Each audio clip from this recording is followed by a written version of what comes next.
Good evening, everyone. Thank you ever so much for braving the chilly London exterior outside. Tonight's lecture should leave you with a bit of fire in your belly, though, because it's about grappling with one of those hidden subjects that everyone knows goes on in the family courtroom, but in fact we don't articulate why we have a particular class of parent in the court and what goes on outside the courtroom in terms of making sure they shouldn't need access to child protection lawyers. So tonight's lecture will be posing 5 questions through me to you, and I will give you some of the answers. But the most important thing about tonight's lecture is just to ask the questions, because the answers aren't straightforward, they are not simple, but they require thought and they require engagement by you, members of the society, so we can make the best decisions for the children who, in all of the family cases, come at the centre of all the decisions we make. So, what are the 5 questions? First, should a disability prevent someone from being a good enough parent? Now, I'm pausing there because I'm hoping that there should be an immediate reaction from you and all those who are listening on the web to say, of course not. But is that right? And we'll go on to explore why I think it is later on in the lecture. We need to be able to provide assistance and support to those who are in need to give them a chance to parent their children. What disabilities does the court encounter? Is vulnerability the same as disability? So where is the difference between disability, difficulty and vulnerability, and what difference does that range of skills indicate they need in terms of giving support in the right area? Question 3. What does the family justice system do to protect the rights of the disabled person, to make sure that they are giving adequate care to their child? The last penultimate one are the 2 which are at the centre, I think, of the debate I'd like to have, which is how can a vulnerable parent be helped to ensure their voice is heard in court? And then lastly, beyond the courtroom, do we really make a difference when we bring parents and children to the court environment, and what could we do to assist them in society? So 5 questions. Start off, I think, at the hallmark, the watermark, the baseline upon which we should start this debate. And it comes from no finer words than Hedley J, as he then was, endorsed by our president, James Mumby. Society must be willing to tolerate very diverse standards of parenting, including the eccentric, the barely adequate, the inconsistent. It is not the provenance of the state to spare children all the consequences of defective parenting. In any event, it simply could not done. The family justice system is not in the business of social engineering.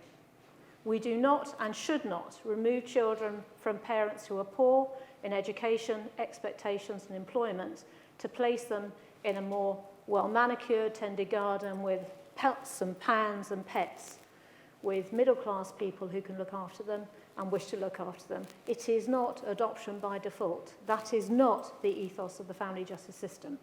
The ethos of the family justice system should be, as it is, to make sure that children have a chance to remain within their birth family for so long and until the point of them remaining there means they cannot do so, if to do so means that they suffer avoidable harm and neglect.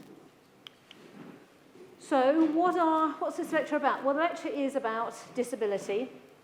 And much of the case law in the course of the last 10 years has focused on learning disability, but in fact, the lessons that we get from the case law should extend, I believe, across all the range of vulnerabilities that we have in society. And this quote, I think, from one of my favourite judges declaring an interest here, Mr. Justice Baker, I think sums up why we need to look afresh at how we look at parents who have vulnerabilities and disabilities and difficulties, and how far we go to try to address that gap between what they want to do as a parent and what they can do. The last 30 years have seen a radical reappraisal in the way in which people with learning disabilities are treated in society. It's now recognised that they need to be supported and enabled to lead their lives as full members of the community, free from discrimination and prejudice. Now, that's a statement of principle, but the explanation is just as important. And he went on to say, this policy is right not only for the individual, since it gives due respect to his or her personal autonomy and human rights. We all have a right to be who we are and respected for who we are. but moreover, also for society at large, since it's to the benefit of the whole community that all people are included and respected as equal members of society. We are not a homogenous group. We are a mixture of strengths and vulnerabilities, prejudices with skills and weaknesses, and that very diversity means that we make up the best of society, because if we become too similar, if we become the same, then we become average and mediocre, and good and great things are not done by the mediocre. We need to have a massive range of challenges to us to make sure we fulfill not only our potential, I believe, but we do the best for those that we mix with within society. Consequences were spelt out here by Mrs. Justice Baker. One consequence of this change in attitude has been a wider acceptance that people with learning disability may, in many cases with assistance, be able to bring up children successfully. Just pausing there, key words. People with disabilities may, with support, be able to bring up their children successfully. This is not a dogma to say under no circumstances should children remain with birth families who have difficulties, nor is a dogma to say they can't and therefore must be removed. Every child and every family has to be looked at individually, because every child is as unique as its DNA. But the child must be looked at in the context of the family from which it comes. So what do we do about that? Well, we do something about it because we're told we have to by laws that have been passed that means that we have obligations to fulfill within society at large. The Equality Act imposes a duty on local authorities to make reasonable adjustments so as to eliminate discrimination and to advance equality of opportunity. Within the lecture notes that are outside, and you can have when the lecture ends, everything that I have to say, and far more than I can possibly say in 50 minutes, has been put down within the notes with the references, because the Equality Act 210 is just the tip of the iceberg of what the other requirements are through a labyrinthine web of case law and precedent and statute that means there are obligations to make sure that we support those who are in need within the community. So when I'm talking about disability, and when in the lecture notes you see reference to cases that talk about learning disability, do we simply pigeonhole disability or difficulty and say that because it concerns someone who's learning disabled, the lessons we have in the case law relates only to them? And the answer must be no. And I say no, not only because I think it's the practical, pragmatic and right thing to say, but also because the precedent says it's the right thing to say. So that's fine by me. So he was particularly dealing with a case dealing with parents who had quite pronounced learning difficulties, and he was being posed some really challenging questions by the advocates who appeared in front of him. And he was being asked to say, are we unfairly labelling learning disabled people as unable to parent because we assume they cannot parent, because we assume their capacity to change is so limited, therefore there can't be advancement and there can't be improvement? Are we expecting too high a standard of them, whereas if we have, for example, a physical disability which was very visible and wasn't hidden, where we knew we had to provide access to a room, where we knew we had to provide amendments within the home to make sure the child could be taken out of the bed, where we knew we had to provide taxis to make sure that the child got from the house to the school or the nursery? Is it any different because learning disability or mental health is less visible to us? And the answer must be no. But we have to try harder to identify what the extent of the need is. So just to summarise, this is the question that was posed and how we answered it. Here, the parents, as I say, with learning difficulties need help. But how, they asked, do these parents with their particular difficulties differ from a parent physically disabled by thalidomide or the parent who's blind? The fact that such parents may be receiving a high level of help and support does not, they say, mean they are not bringing up their children. Why, they asked rhetorically, should it be any different for these parents with their difficulties? It's a good question. And why is it important?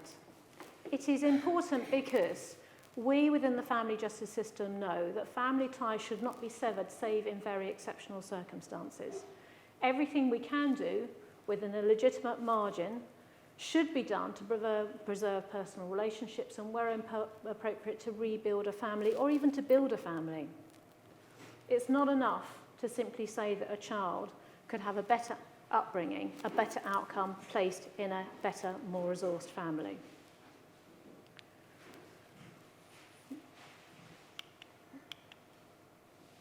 Another quote, one that you will have seen referenced in previous lectures, but one which I think is at the heart of what we do. And if I say it out loud now to those that haven't attended previous audiences, and I want its message, please, to filter through and the rest of the lecture that follows. We are all frail human beings with our fair share of unattractive character traits, which sometimes manifest themselves in bad behaviours which may be copied by our children. But the state does not and cannot take away the children of all the people who commit crimes, who abuse alcohol or drugs, who suffer from physical or mental illness, or espouse antisocial, political and religious beliefs. We do not take children away from people who support the English Defence League, unless there are indications within the home that they are being exposed to harm or abuse or neglect. We do not have Section 31 of the Children Act, which says, by the way, we will intervene to protect a child from significant harm in these circumstances, but we've got an added criteria, which is if you happen to have a political view or if you have a disability, then the standard is lower. There is one standard that has to be applied when the state decides whether or not a child is at risk or has suffered significant harm and what to do as a consequence. And that barrier, that threshold, which I've spoken about in previous lectures, is there because there must be a legitimate legal threshold based on evidence that is proven and tested in order to justify why the state has a right to interfere in your family life at all. My question that I have, and it remains unanswered despite research for this lecture and my practice and sitting, is when we're talking about support services and when we're talking about the small number of cases that come before the courts where there is a raft of dedicated lawyers who step in, who scrutinise social service records, who ask questions of social workers, who require there to be intermediaries in order to get the best voice for the client that's in front of them, who want answers from adult disabilities. In that small percentage of cases where we look back over the child and the family's lives and we can see where they have slipped through the net and where services that they were entitled to haven't been provided, not because there's any malice in the system, but because the system is overstretched, under-resourced, and has many, many holes through which families fall.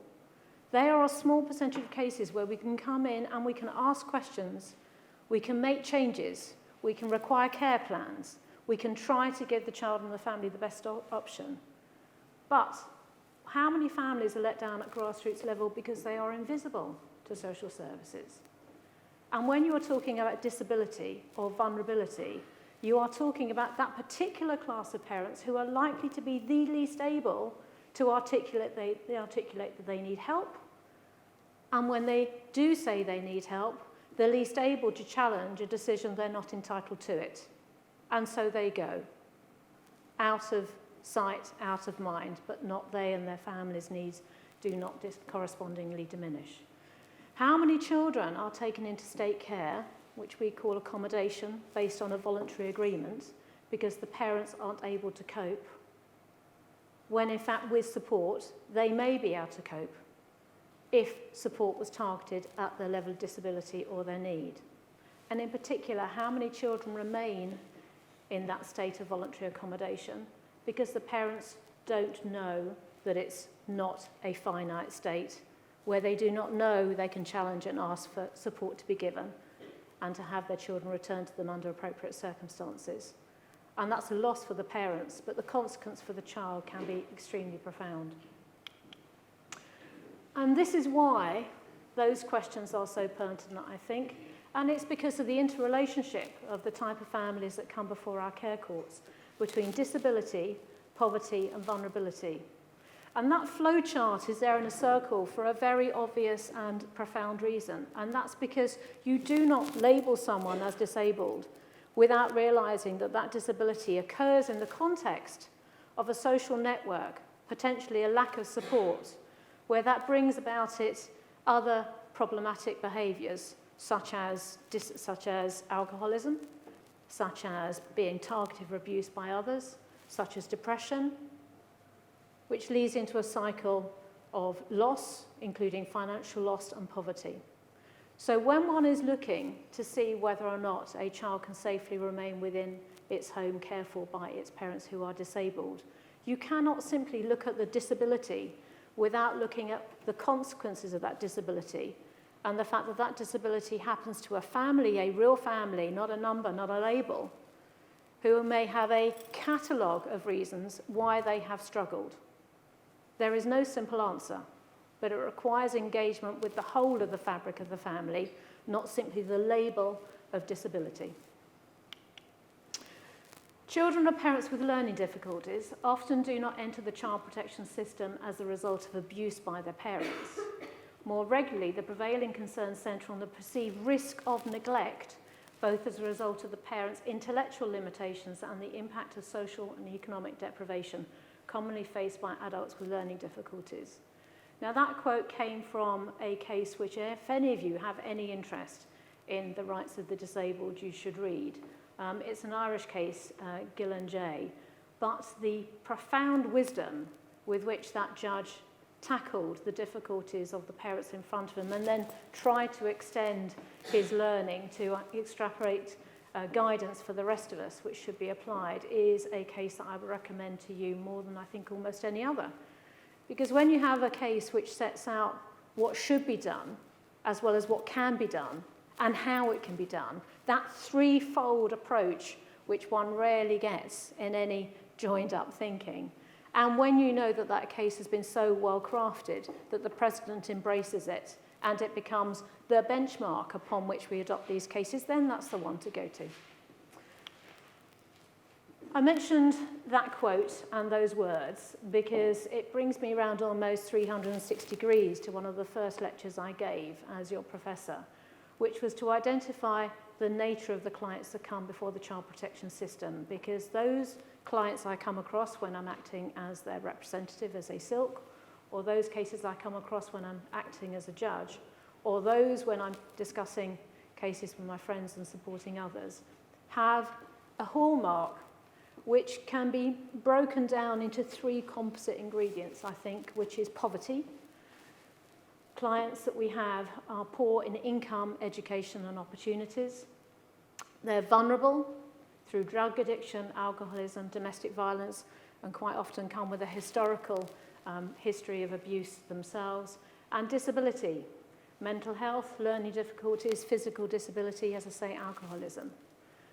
And it is something which those within the system know, but is rarely spoken about openly outside, that very few middle class and more affluent families come before the family justice system. And why is that? And the answer isn't because they are innately better at the point of birth. It's because if you have the privilege of a good education, if you have the advantages of being brought up by parents who've had a good background themselves that hasn't been marred by poverty and lack of opportunity, then you become a parent to parent children as you have parented yourself. If you are a parent who has an education and is able to articulate what they want, when your child gets into trouble with school, you go down to see the headmistress or the headmaster and you say, what's going on? And you ask questions and you engage and you explore and you seek support, you have a dialogue. If your child has an illness, which someone might think is otherwise abuse, you go to the hospital and you explain to the nurses and the doctors what has happened and you give an account. If you have a child who falls into addiction, you have the money and the intelligence and the education to go to your doctor to seek out support for that child. If your husband becomes an alcoholic, you have friends you can turn to, you have a support network. All of those factors mean that you have a raft of support, which means that you do not ordinarily come to the attention of social services. Whereas those who do not have those advantages, who are at the crossroads of choices where there's a very, very steep drop between some of the choices they make, do.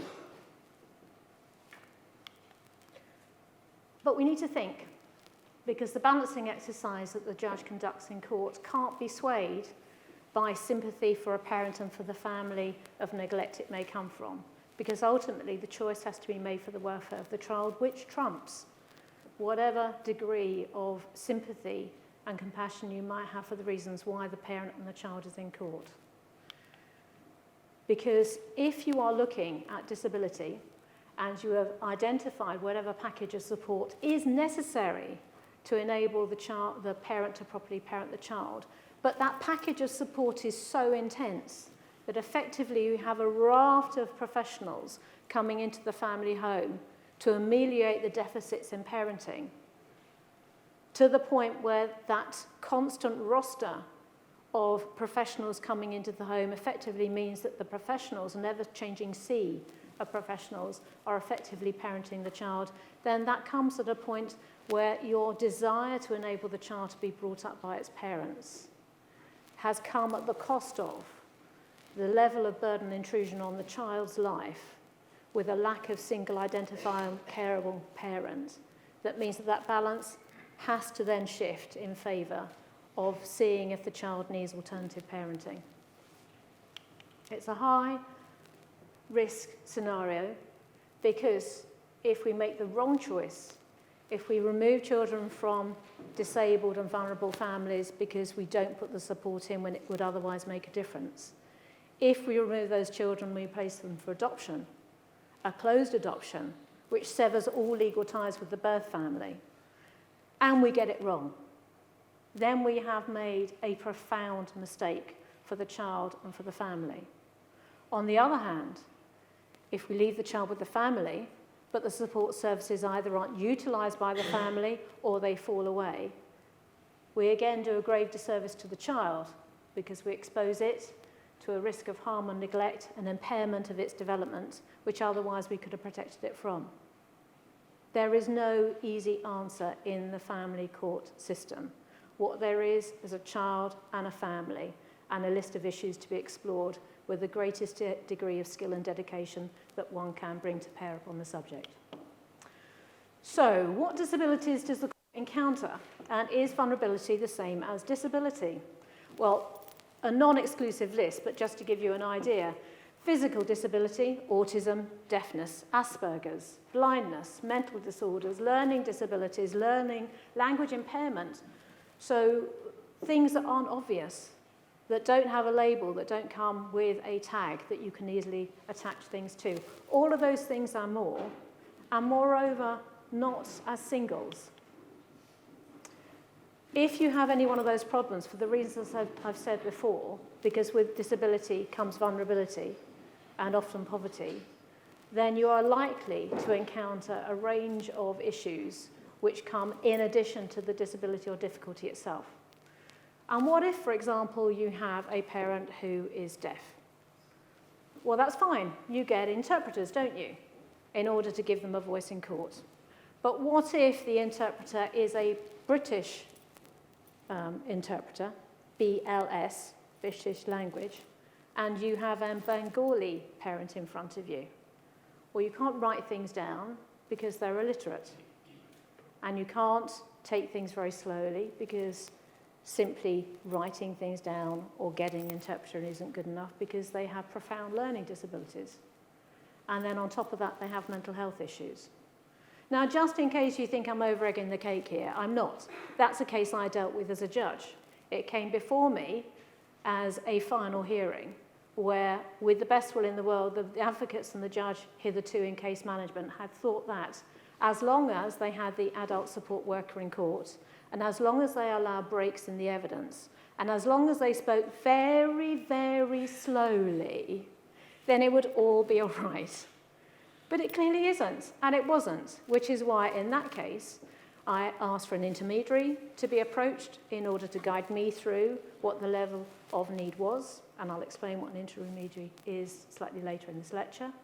We had a relay system of interpreters, because if you think about it logically, if someone can't read and if their only means of communication is signing, then how can you have a witness in the witness box who's talking orally in English? You have the parent who is deaf in front of you. Where do you have the signer? Because they've got to be visible to the witness to translate and to the parent to translate, and because sign language is such a creative, individualistic masterful, unique skill. You have relay interpreters because it's so intense they need supports. It was a challenging task, but one which had to be done in order for the child and the child's option to remain in the family to be fully articulated and the evidence properly tested in court. So don't panic.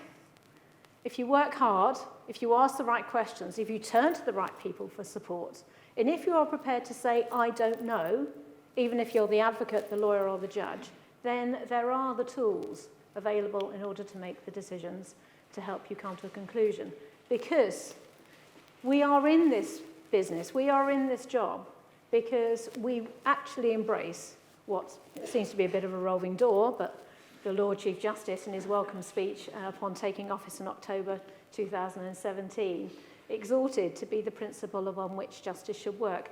He said, we must work to ensure that justice is at the centre of our society to secure access to justice for all, whatever their means or abilities.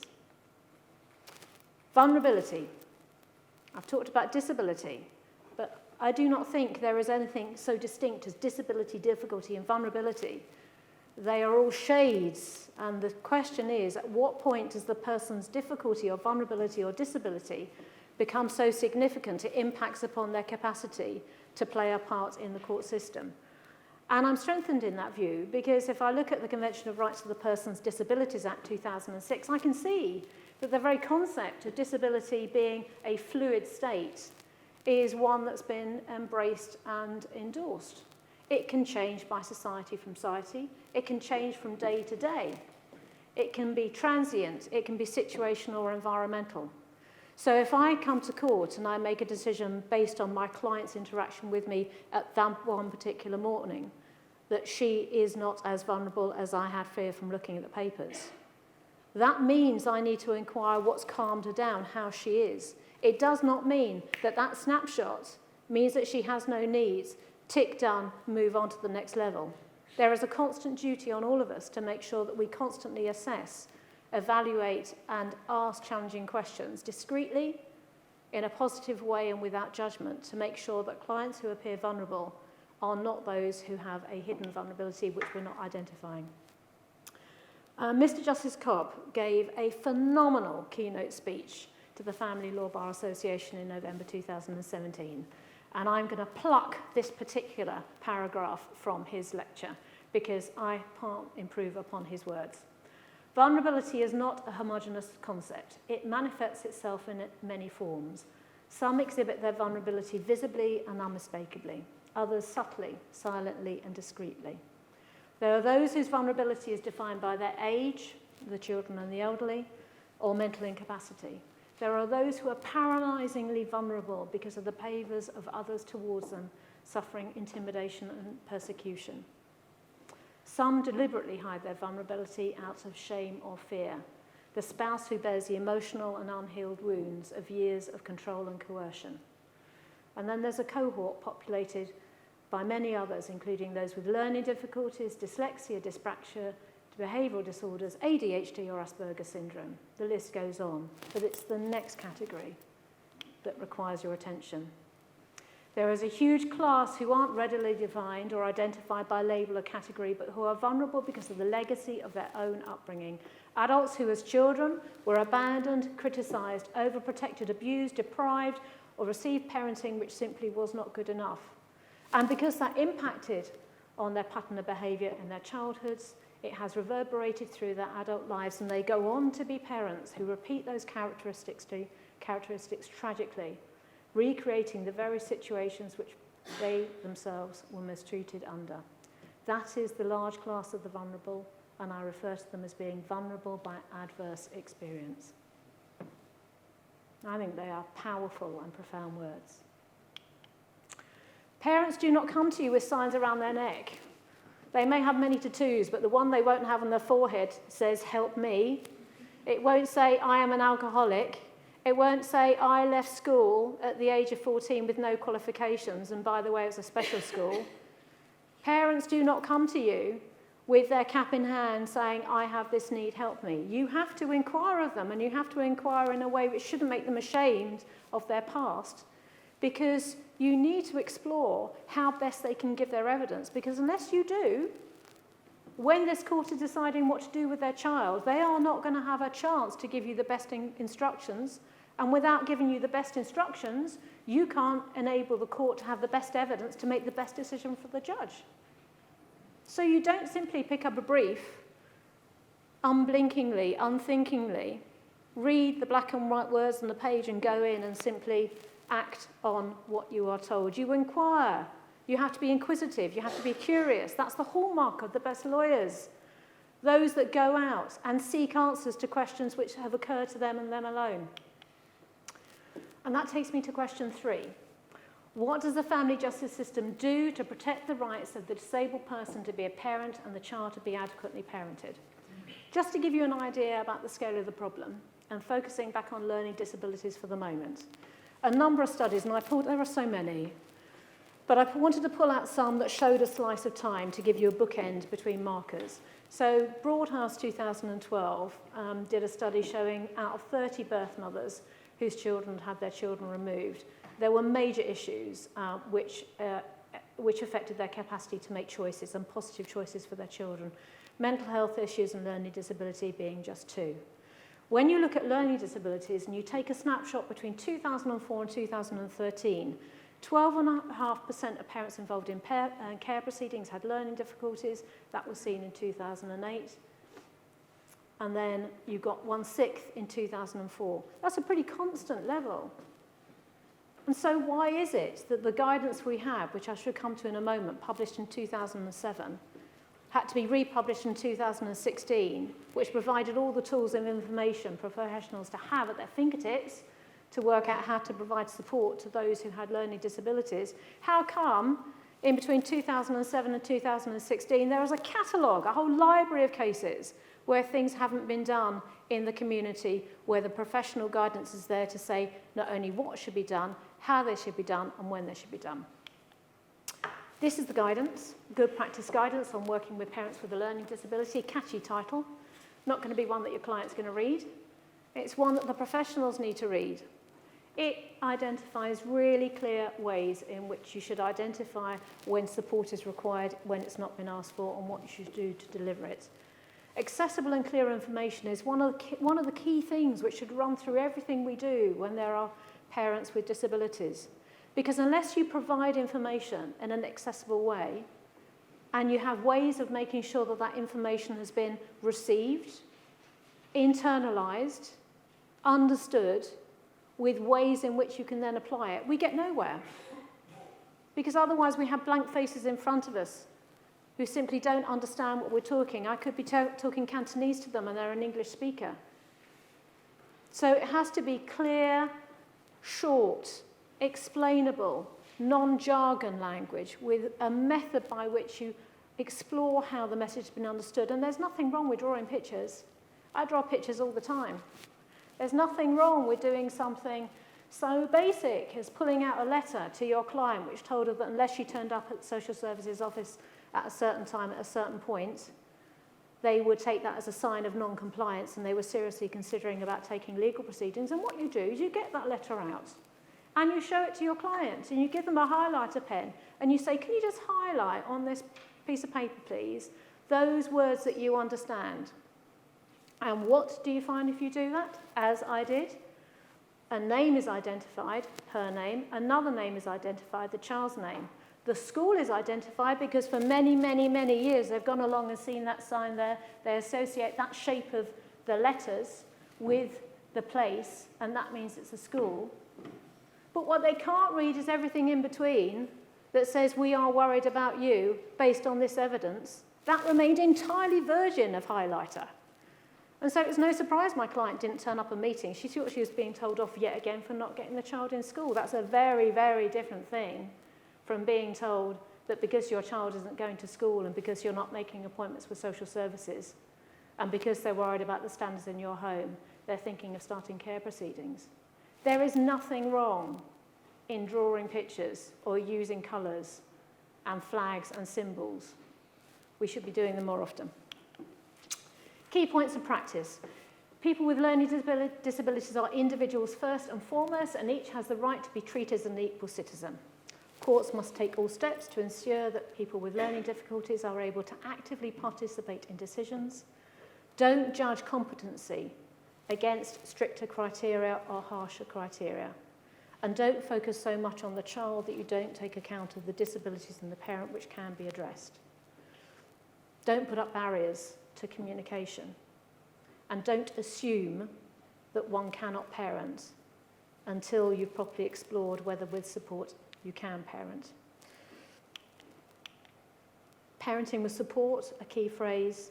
I shan't go over this element again, because if you look back to one of the earlier lectures I gave, which I think is called 2.1 Children, I go through this concept of the case law, which you can dig into if you want to for the background. But just pick up that phrase, parenting with support. And why is that relevant? It's relevant because we have a very creative statutory framework within which we can look to see if a child can remain within the family home. And that covers child assessment orders, child in need plans, which can be delivered through Section 17, Schedule 3, supervision orders, and even with care orders, where the local authorities share parental responsibility, children can be placed at home. But in order for any of those sections to be relevant to the family of the child, it's got to have a care plan to make it effective, and it's got to have reviews to make sure that that which is promised to be done can be done. And if it isn't being done, is that because the parents have walked away from it, or is it because it's not there? And remember, there is no right per se to bring up your child. A child is not a chattel. A child has got a right, just as a parent does, to be brought up within its birth family, but not at the point where to do so exposes it to the risk of avoidable emotional harm of abuse. At that point, unless steps can be put into place to stop that risk of harm being implemented and carried out, then the child's future must lie elsewhere, because the child has a right to be brought up free of avoidable significant harm and abuse. So what do we have to confront? We have to confront that there is little effective evidence of joint working in the community between the services who are essential to identify levels of need within families who have disabled or otherwise vulnerable parents. And we want to make this really plain, because otherwise the message from this lecture will be skewed unfairly. That is not because social workers have got an agenda to remove children of the families. And it's not because they deliberately discriminate. But nonetheless, families do fall through the net. And that is quite often because in the raft of demands that are placed upon our social services, where they move from job to department, often without senior managerial support to engage them and to help them learn from their mistakes, and without the training that they need and the refreshed training they need, too often the dialogue that needs to happen between one limb of social services and the other, the child and the adult, the mental health, simply doesn't take place. And if it doesn't take place, then you don't get the services and you don't get the dialogue. Question 4, how can a vulnerable parent be helped to ensure their voice is heard in court? Well, I'm not sure if I'm giving the secrets away, but I think it's accessible on the web. Courts have an equal treatment bench book. That's not because they need to be told what to do. It's to show them how what they want to do can be carried into positive effect. And that's because disability places upon the state and upon others the duty to make reasonable accommodation to cater for the special needs of those with disabilities. A new practice direction came in force hot and shiny off the press on the 27th of November 2017, which positively places upon the court and the advocates a duty to identify when there is a vulnerability in either a parent or a witness, and positively imposes upon them the requirement to see how that vulnerability or difficulty needs to be addressed so that there can be full participation. And remember what I said about the balance. I'm not going out there carrying out the flag for every parent with a disability ever, because there is no blanket standard upon which they can be just. All I'm identifying is that best quality evidence needs to be brought to bear. And that's why a witness can be just as deserving and in need of support when going to give evidence as a parent. So PD3AA is not simply confined to the party concerned. And what measures do we have? These are my favourite insider guides, and the whole list of them is outside. And I positively gush every time I write about them, because they are the most magnificent, creative simple, learner-friendly guides that you could possibly have. Just the list here. I am going to gush because I do think they are superb, and I am disappointed when advocates appear before me, don't know how wonderful they are, and quite often haven't read them. So, toolkits. You can have a toolkit literally at the click of your internet finger, which tells you and gives you guidance about how do you identify vulnerability in a party or a witness. What do you do when you have someone who has autism? What do you do when someone's got a hidden language disability? How do you question a child? How do you use an intermediary? How do you structure the courtroom? How do you use special measures? All the questions you might have felt too thick personally to know the answers to. You don't have to worry. People much brainier than us have put their magnificent minds together and told us what to do. The toolkits, the Advocate's Gateway, is your MasterCard in any single situation where you want to know how to do things rightly. There you are, gushing over. This is why we need them. This phrase, a case that I won't name the judge of because it did go to the Court of Appeal, where the mistake was that with the best will in the world, he, she, said to counsel in front of them, well, we'll just try, counsel, and myself, even me, the judge, we'll just try to make it easy for the witness who had an IQ of 42. That's not what we do. We need specialist people to come in to help us do what we need to be doing, and those specialist people are out there if only we know to ask. So how do we know what to ask? Well, we have this fantastic thing called a ground rules hearing, and a ground rules hearing is where everyone gets together and they properly, honestly, and in advance identify all of the things that could otherwise be a barrier to getting this case going without any late adjournments, with the best quality evidence available, and they ask questions. You have to think about what communication difficulties there may be. If you've got a party, a parent who has got autism, then noise and strange surroundings, or even the simple stress of trying to get through the security system with all of those people wanting to look at you as you go through that buzzer and it always goes off, that in itself can mean that a parent doesn't even come into the courtroom, so you need to anticipate that. If you've got a client that's got learning disabilities, how are they even going to get to court? In a case I did a while ago, in order to get our client who suffered from agoraphobia, even near the court building, we had to give her pictorial cards. And so what we did with an iPhone was to take a picture of the house, her house where she lived, and then we took a picture of what she'd see if she turned left, and we took a picture of the bus stop, picture of the bus, and we gave her a pictorial foot map to follow in order to get her to the court with telephone numbers of my solicitor, not my own.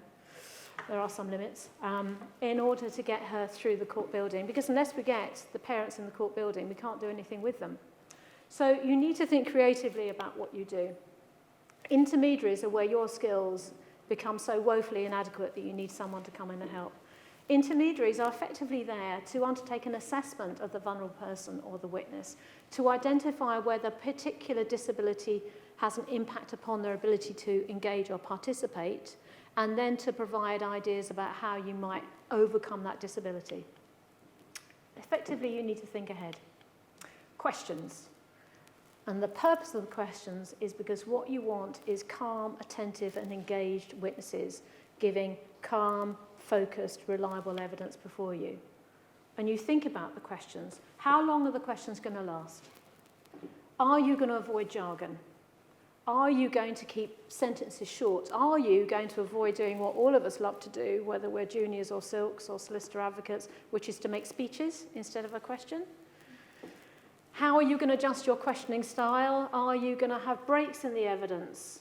And are you, and this is really simple to do once you get into the habit, are you going to recognise that what you can't do is play tricks? You can't jump around with someone with a disability by thinking if you throw this question at them, it's going to throw them and you'll suddenly get truth exploding from their lips. No, you won't do. What you'll get is a really confused witness. You need to take things logically, simply, signposting what the issue is so that they can focus their mind on the area, engage with the question, and then try to give the best answer within it. And you need to think about practical steps if you're talking about vulnerability. Screenings, live links, really practical things, like if you've got a mother and a father who has a child who the mother claims has been sexually abused by the father, and the father has got an alleged history of stalking the mother, do you really want them coming in the same entrance at the same time? You need to think ahead. What are you going to do if the child is going to give evidence and it's a case in which the parents are denying having abused her? How are you going to manage that child's arrival and entry from the building? Are you going to make sure that those who need to become familiar with the environment, otherwise they simply will shut down? Are you going to make sure in advance you've arranged for them to come into the court building, familiarise themselves with it, so that at least what you're doing is taking the anxiety of the situational environment away, even if they have to deal with the pressure of questions themselves? Lots of things to do, which I identify within the lecture notes. But then question 5, this is the one that really gets me, which is, out of all of the things we do in court, how many of them have a legacy once the judge has made their decision? And one of my colleagues on Twitter, because in the main I think Twitter is an amazingly powerful force for sharing information, when I said I was giving this lecture, Sarah Phillimore posted me to this particular website where a parent had been invited to post a blog. And to hear a parent's perspective about what it's like to be in the middle of proceedings with all these professionals talking about you is something we need to remind ourselves about. And this is what they described of a child looked after review meeting. They were in a meeting where social workers were being asked to do much more with much less, how they couldn't deliver a service, where everything about what service should be provided and from whom was in a state of flux, where teachers were saying they're having to take on more social work in schools beyond their capacity and training. And effectively, she was being described as being part of a challenging family that was being passed around services when early intervention was needed. And it was this that I think struck home when I read it, because I think it's something that we as professionals fall into easy, which is the language of casual disrespect being spoken about in the meeting. When you're sitting there as a challenging family that needs intervention, what message is that giving? Do you exist? Are you the family that's being spoken about? Is it okay to be talked about in that way, as though you're not in the room? Not to be asked about what's being talked about? As this parent says, is it okay because parents of children in need of services aren't meant to be listening into this intense conversation? Or is it that their opinions don't matter? Or is it that they simply are thought not to have anything to contribute? Or is it that the professionals are afraid of what they might say? Is it best simply to cut them out because they can't deal with the fact there might be a challenging conversation? Are they too much of a challenge? As this parent said, the only fixed point in this shifting landscape of service provision seems to be to regard families in need of services at the best incompetent and in need of an intervention. So what do we know? Well, we need to be frank, there is no perfect ending for any family who comes to us when there is disability or difficulty, because in the main, those difficulties are going to be lifelong. Sometimes, if they are fluctuation, if they are anxiety driven by stress, then they can be alleviated, but they can be cyclical. If there is a constant and it's physical disability, then the variability might be the support services. The difficulty that we have in these cases is that unless we make the right choice at the right time and we carry on with these families in need, making sure it's still the right choice, then the danger is that we leave children in a situation where what was good enough, or maybe better than good enough, can dip below good enough because the support services which were anticipated weren't there, or because what was deemed to be good enough when the child was a baby or a toddler is no longer good enough when they start moving into adolescence and they become incredibly challenging. And that's reason for us to carry on making sure we positively engage, because what we don't want to do is to allow those children to form part of that cohort that Mr. Justice Cobb talked about in that very first quote I gave you, where they have difficulties themselves in parenting because they have themselves become vulnerable by life experiences. So I started with 5 questions, and you're going to get double for your money, because now you get 10 points to take away from this lecture. And they are: parents with disabilities or vulnerabilities can be good enough parents as long as their needs are recognised and support services are there which can be put in place. And that means that you can give expression to this phrase, parenting with support.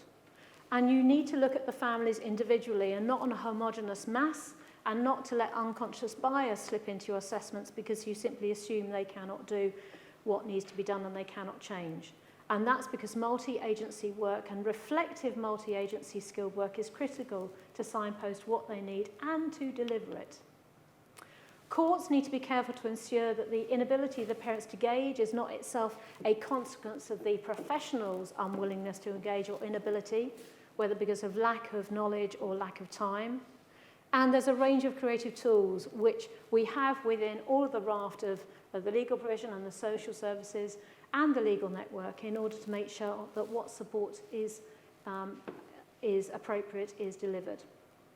But when the state needs to remove the child from its home, the court has to be proactive in recognising that disability and vulnerability is properly recognised, because that's when the family's Article 6 rights to a fair trial are properly engaged.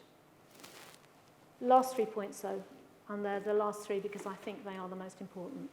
The court should not focus so narrowly on the child's welfare that the needs of the parent arising from the disability are ignored, but support shouldn't amount to substitute parenting, and always, always, always, the child comes first. We must work together to ensure that justice is at the centre of our society to secure access for all, whatever their means or abilities. That's what we've been told. Access to justice isn't just a matter of fine words. If it's to be effective, it's got to be something that's delivered, and as a hallmark of a civilised society, we should do what we can do to make sure it's properly given effect to. And then finally, don't rush to judgment. You know my name, not my story. You've heard what I've done, not what I've been through. You have to suspend judgment until you know what the story is.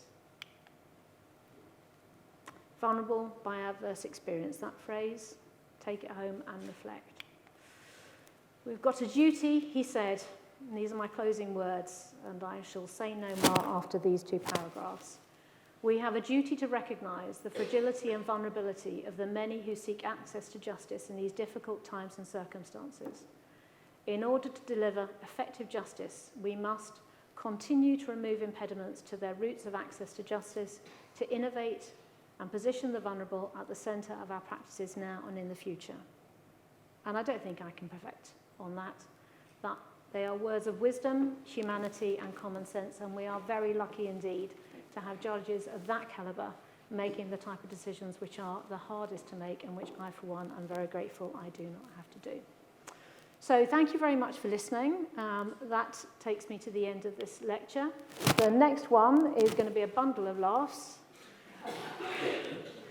Dealing with sex abuse, how does the family justice system confront these emotive and complex cases? And I give a warning now, there may be some graphic detail within it, and I'll make sure I censor my lecture notes and my comments accordingly. So, disability, difficulty, vulnerability, a balancing act between the needs of the parent and the needs of the child, at what point to intervene, what level of intervention, when do you decide enough is enough, who makes those decisions, and what's the evidence that we need in order to make sure you come to the right decision, or at least the best decision you can do. I hope you've learned a little from this lecture tonight, but more particularly, I hope you know that those questions which I've not even begun to answer have been contemplated by those who are much more skilled and able than I. There's lecture notes which give you more guidance than I could possibly do in 55 minutes, and I'm leaving you with 5 minutes to ask me questions.